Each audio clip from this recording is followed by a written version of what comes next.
Hi friends, मैं हूं आकाश और आप देख रहे हो लर्न एग्जाम सीखते हो English through Hindi. Welcome to the 15th episode of 30 days to powerful English vocabulary. अगर आपने ये सीरीज आज से देखना शुरू की है तो इसके पहले के एपिसोड्स भी ज़रूर देखिए। इसके लिए लिंक है डिस्क्रिप्शन में उन एपिसोड्स के लिए, या फिर वो लिंक आपको यहाँ पर कहीं मिलेगी। ज़रूर उन लेसन्स को देखिए। चलिए शुरू करते हैं आज का लेसन। दोस्तों, आज जो वर्ड मैं आपके लिए लेके आया हूँ वो है मिफ।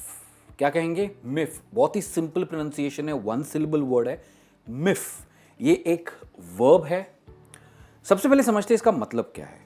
टू इरिटेट और मेक समवन एंग्री, मतलब किसी को इरिटेट करना या फिर किसी को गुस्सा दिलाना, इसका मतलब है मिफ। मतलब आप एंग्री की जगह या इरिटेट की जगह मिफ इस वर्ब को यूज कर सकते हो। इसका एक और मतलब है to get angry because of someone और समथिंग, मतलब किसी वजह से खुद गुस्सा हो जाना, ये भी इसका मतलब है। क्योंकि ये एक वर्ब है तो डेफिनेटली इसका पास्ट भी होगा और पास्ट पार्टिसिपल भी होगा, जो है मिफ्ट। मिफ्ट। अभी यहां पे आपको प्रोनाउंसिएशन पे ध्यान देना है। ये है मिफ्ट और मिफ्ड नहीं है। टी आता है एंड में, मिफ्ट सॉफ्ट टी आता है, मिफ्ट। आप मिफ्ट को एज अ एडजेक्टिव यानी डिस्क्राइबिंग वर्ड भी यूज कर सकते हो। तो देखिए कितना वर्सेटाइल वर्ड है। ये वर्ड हमने पिछले एपिसोड में सीखा था, वर्सेटाइल। तो देखिए मिफ कितना वर्सेटाइल वर्ड है। आप इसे पास्ट टेंस में यूज कर सकते हो, as a past participle use कर सकते हो और एज एन एडजेक्टिव भी यूज कर सकते हो। और मैं हमेशा कहता हूं कि सिर्फ एक वर्ड मत सीखो, उस वर्ड के अलग अलग फॉर्म्स सीखो, तभी आप उसे बेटर वे में कॉन्वर्सेशन में यूज कर पाओगे। तो चलिए देखते हैं अभी मिफ और मिफ्ट को हम कॉन्वर्सेशन में कैसे यूज कर सकते हैं। सबसे पहला एग्जाम्पल है, it started as a small miff and ended in showering stones at the police. Showering stones का मतलब होता है पत्थरबाजी करना। It started as a small myth, मतलब एक छोटा सा झगड़े से शुरुआत हुई, जैसे गुस्सा आया पब्लिक को, झगड़े से शुरुआत हुई और एंड का हुआ पत्थरबाजी में एंड हुआ, मतलब काफी बड़ा बवाल मच गया। राइट। नेक्स्ट एग्जाम्पल है, president Trump is miffed with China for not disclosing the COVID-19 cases earlier. और सिर्फ अमेरिका ही नहीं पर काफ़ी सारे देश चाइना से नाराज़ है क्योंकि उन्होंने डिस्क्लोज नहीं किया। ये जो कोरोना वायरस डिसीज जो उनके यहाँ पे फैलना शुरू हुआ, इनफैक्ट मिड ऑफ नवंबर से फैलना शुरू हुआ और उन्होंने डिस्क्लोज नहीं किया टाइम पे, इसलिए काफ़ी सारे देश नाराज़ है। क्योंकि बहुत सारे देश आज लॉकडाउन के अंदर है, इकोनॉमी हिल गई है बहुत सारे देशों की, बहुत बड़ा नुकसान हुआ है। राइट। और डेफिनेटली गुस्सा होना जायज़ है। तो president Trump is miffed with China for not disclosing the कोविड-19 cases earlier. Riya was miffed when she saw Aarav with another girl.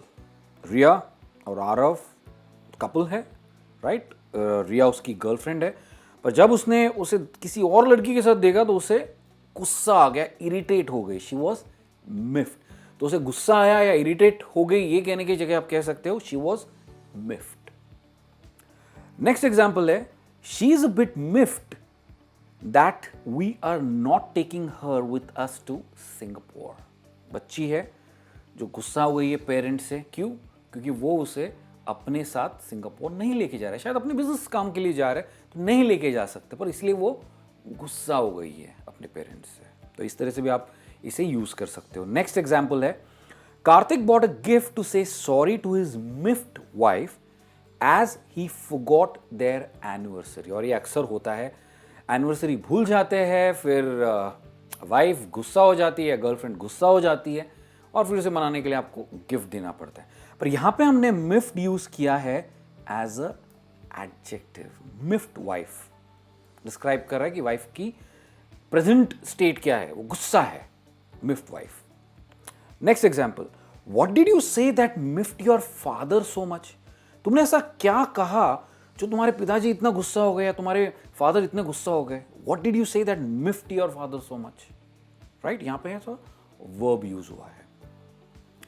What's the matter, you look a bit miffed since morning. What's the matter, you look a bit miffed since morning. क्या बात है, तुम काफी गुस्से में लग रहे हो सुबह से। आपको मुझे यह बताना है कि यहां पर जो मिफ्ड यूज हुआ है, ये एज अ वर्ब यूज हुआ है, पास्ट या पास्ट पार्टिसिपल वर्ब यूज हुआ है, या फिर एज एन एडजेक्टिव यूज हुआ है, ये मुझे आपको कमेंट्स में लिखकर बताना है। चलिए देखते हैं नेक्स्ट।